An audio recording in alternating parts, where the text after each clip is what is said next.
GrowCFO is where finance leaders grow together. Join thousands of like-minded professionals using GrowCFO to access the combined knowledge and experience of the finance leader community. You can join us today at growcfo.net. Hello and welcome to the GrowCFO show. My name's Kevin Appleby, and today I've got Catherine Marks with me. Now, Catherine is the latest member of the GrowCFO team, and Catherine's going to be running some FP&A boot camps with us. So welcome to the GrowCFO show, Catherine. Thanks, Kevin. Thanks for having me on. Catherine, tell me a little bit about you. I've been working in finance and M&A for 20 years now. Most recently, I was VP of Finance at Depop. Before that, head of FP&A at O2. So I worked across a range of industries in different countries. So I spent some time working in Switzerland, in the US, and a lot of time in London as well. That's what's led me to be here. And now, as you say, I'm excited to be the latest member of the GrowCFO team, where I will be focusing on team training initiatives. So this is quite a change of direction from you, from being finance in an organization to taking on much more of a training role. So what led you to want to do that? Yeah, good question. As a finance leader, I think there's more and more pressure on us as finance leaders to do more and more, provide more and more value to our stakeholders.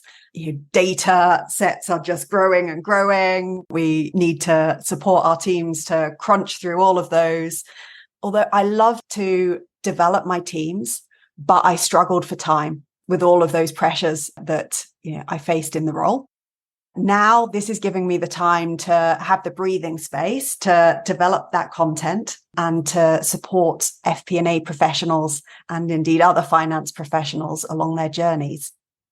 Now, this sounds really exciting. So FP&A bootcamp, what's the big issue in FP&A that you think needs to be solved? Ooh, so many, Kevin, and we've only got a short time on this podcast, but we hear from a lot of senior finance leaders that there's often so much focus on the process, the doing, the churning out the analysis and the reports, and not enough on the so what. I mentioned that there's more and more being demanded of finance teams and expectations from stakeholders. And I think sometimes, we can all be guilty of not seeing the wood for the trees anymore. I think, one of the things that we hear a lot is that people struggle with being able to tell the story in a concise way and to really understand the business. I often think of the role of finance as sort of the glue that holds things together. That's a big task, but, I absolutely believe that we can empower our finance teams to do that and do it in a more efficient way. We all spend more time than we would like on manipulating data and spreadsheets. We would all love to spend time on the more value-added stuff, solving the business's problems and answering that so what question. Is some of that we've just got plenty too much data? A little bit. Definitely, going back to the can't see the wood for the trees point, we're drowning in it. And we need to take that step back and say, okay, what matters here?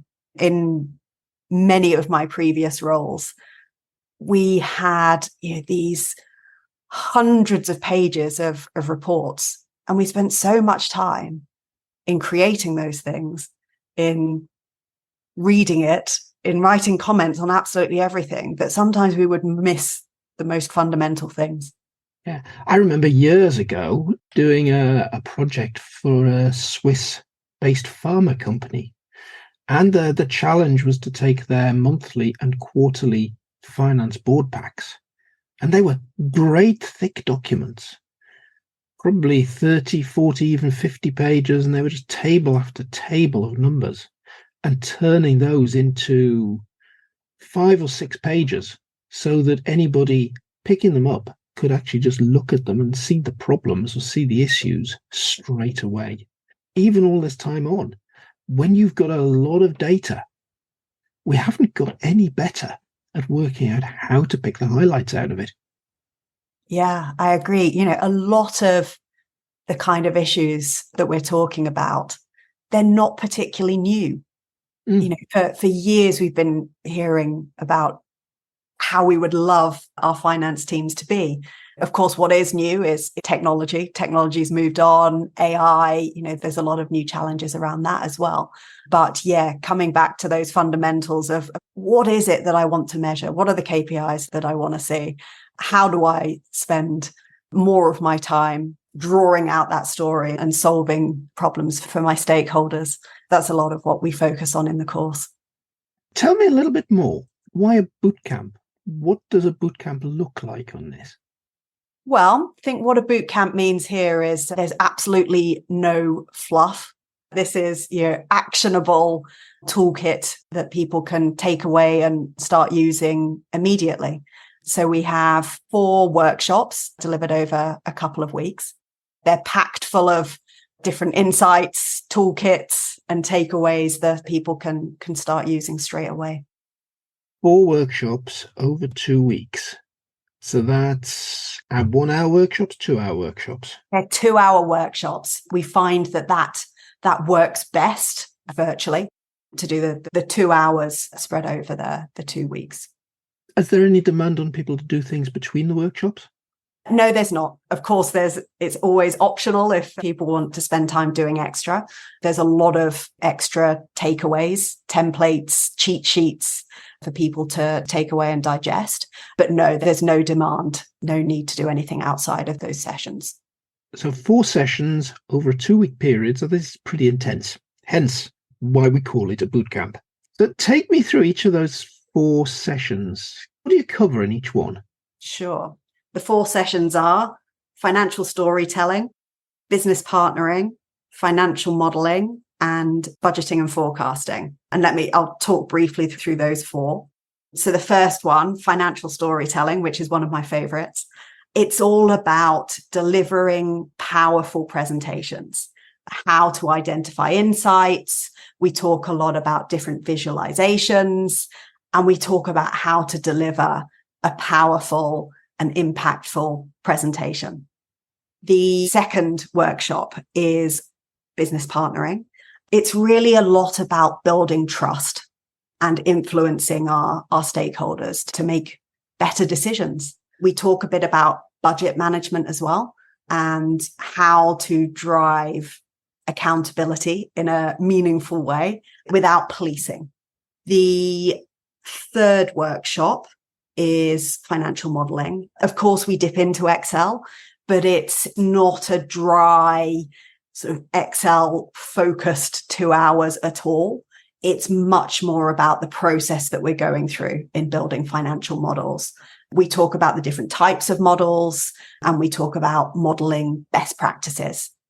And then the fourth workshop, which is my personal favorite, is on budgeting and forecasting.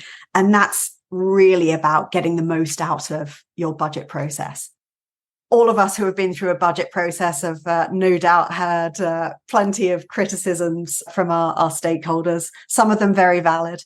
This is really about being confident leading that process and how to get the most out of it. And we talk a lot about the different forecasting techniques.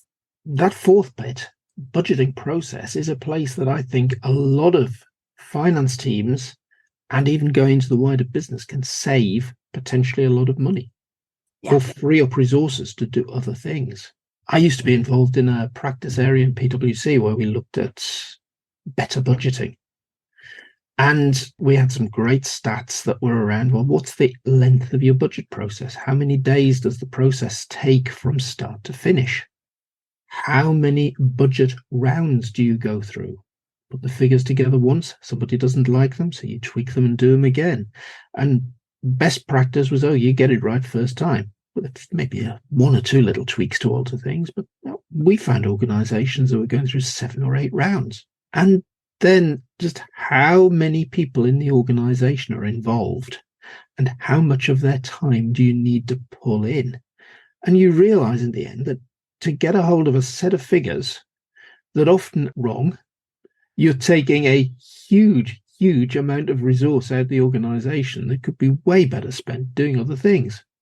Yeah, that's right. But there is also a real value to the planning if you get it right. That's a lot of what we think about. It's a thought process that you go through, trying to massage the numbers so they look right. Exactly. I mean, what we can say about any budget or forecast is it will be wrong. It's never going to end up looking exactly like that. But the value is in getting the planning process right and taking the right amount of time out of our busy schedules to think about what that looks like and what we're measuring, how we can then, when things aren't going according to that plan for whatever reason, what are the levers that we've got to pull? What are the conversations that we need to have, the things that we need to monitor in order to make decisions to tweak that direction? It all sounds brilliant. So who's your ideal person to be attending the bootcamp? That's a great question. And actually, something that's really interesting is the range of people that we have attending this. So what I should say is this is a new bootcamp to GrowCFO, but it's already in existence. It's been developed by one of our partners, Christian Vatig, who I think we're going to have on a podcast very soon. The feedback that we have from that is really interesting. I think it can be seen either as an introduction or a good refresher, because a lot of the tools that we teach are valuable at any stage of an FP&A career, right from analyst level upwards. We've had really positive feedback on the content of this course from very senior finance leaders, so CFOs, finance directors, VPs, and it could be, for example, that they've come from more of an accounting background. The FP&A insight is really valuable. So yeah, I see it as either an introduction or a refresher. I think there's a lot of toolkits in there that are valuable right throughout your FP&A career. Okay, so I suppose the obvious question next, Catherine, is when is the next one being held? So we have our September cohort starting on the 19th of September. So then we'll run over those 2 weeks. So we're covering 2 different time zones, Kevin. So I'll be running the UK and Europe time zones, and Christian will be running the US. There's also a US time zone starting on the 19th of September as well. So people can choose whichever of those works best for them. Brilliant. So obviously we're delivering this live. This isn't sitting in front of a screen going through self-paced learning, downloading templates and trying to make head and tail of them. So what's the advantage of doing this live? Well, I think the interaction that you get from working with a group of peers is really valuable. We really believe in active learning. This isn't about sitting, just watching a video. It's about having those discussions together with the group. We do a lot of activities. We brainstorm things together. We do case studies. We have breakouts. So you have discussions with smaller groups of peers, and then we come back into the main room and debrief those. So I think that learning from talking to other people and maybe seeing things through a bit of a different lens is really valuable, I think. What we also offer is an optional Q&A session, because there's so much in the 2-hour workshops. We don't necessarily have a lot of time for Q&A along the way. There is some, of course, but we offer an additional session just so that we can make sure that we cover any questions that people have as they've worked through the course, or bring some of the challenges that they're facing in their roles to the wider group. There's a real value in those peer group discussions. When you're reporting numbers, we're mostly coming from a finance background. So most of the numbers that we tend to report or model will have pound signs, dollar signs in front of them. Are you covering very much around the numbers that don't have a monetary value? Yes, we do a little bit. The other types of metrics that are out there, the answer is a bit of both, as well as those operational metrics and financial numbers. As you know, Kevin, it's a lot about relationships, building that trust with stakeholders. So yeah, we're really trying to cover all angles of the FP&A thinking. Yeah, certainly a lot of my time has been spent looking at KPI, balanced scorecard reporting, dashboard reporting. And one of the things that I'm always saying to folk is, look, if it's got a money sign in front of it, a pound or a dollar, it's probably a result. We're not really interested in results. We want to see the future. What are the leading indicators? Chances are those won't have a pound sign on, but they make a big difference to whatever your result's going to be in 2 months, 3 months, 12 months down the road. Yeah, absolutely. So, we talk a bit on the course about leading versus lagging indicators, and exactly that. What is it that I need to look at to give me the warning signs to take action and look ahead, rather than just that rear view mirror view from the numbers? It's the danger that most of us have as accountants. We're driving this car entirely looking through the rear view mirror. What was last month's profit like? What was last year end like? Exactly. And, coming back to what we were saying earlier in the conversation about those huge reports and all the time that we put into doing those, sometimes we need to make sure that we're taking that step back and saying, okay, what are the other things I need to be looking at here? I am steering things forwards rather than just looking backwards. This is a public bootcamp, Catherine. It is. Let's take you back to, say, when you were doing FP&A in O2. Huge organization. There must be some advantage in that sort of organization to say, well, put your entire team through it, or put a large chunk of your team through it. But you'd probably want something that was customized to your organization if you were doing that. Are you thinking about that? Absolutely. So the 19th of September cohort that I mentioned is the public one, where you can sign up on a per seat basis. But we also offer this to individual organizations. We're happy to have those conversations and tailor it for the audiences that they have in mind, depending on the seniority of the people that would be coming on that course. We tend to find that works best in groups of sort of 10 to 20 people. I'm very happy for folks to reach out and tailor that to individual organizations. Sounds absolutely brilliant. So, Catherine, competency framework. You've got your result. You've compared yourself. You can see areas that you want to improve. You can go do a boot camp, but you look and say, oh, I can't manage to get anybody to pay for that boot camp. What else can I do? Are there any other courses and so on that people could drop into that might help them? We've got a range of the boot camps, as you know, Kevin. We also have team training options that organizations can sign up for, and mentoring. So it really depends on the individual, on the organization. As an individual, you can use the output of that report to have the conversations internally. As an organization, what we can offer is curated learning packages, which could be the team, online access to the team training. It could be the boot camps. It could be mentoring programs. It really depends on the organization. That's fantastic. I am really looking forward to see how this takes off. Me too. I can see 4 very interesting topics in each of those 4 workshops.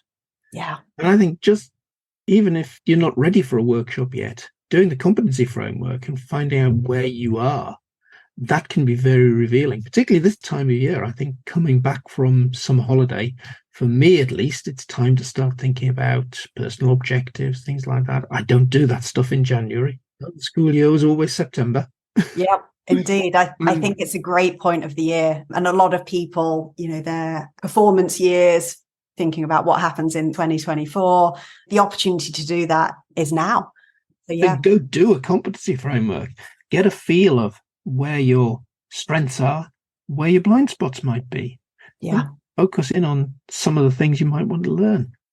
You've probably got a good gut feeling about where you want to learn more stuff anyway. Yeah. Time is now to go and think about your personal development need for the next 12 months. Yeah, absolutely. And if that includes a boot camp, Catherine would love to see you there.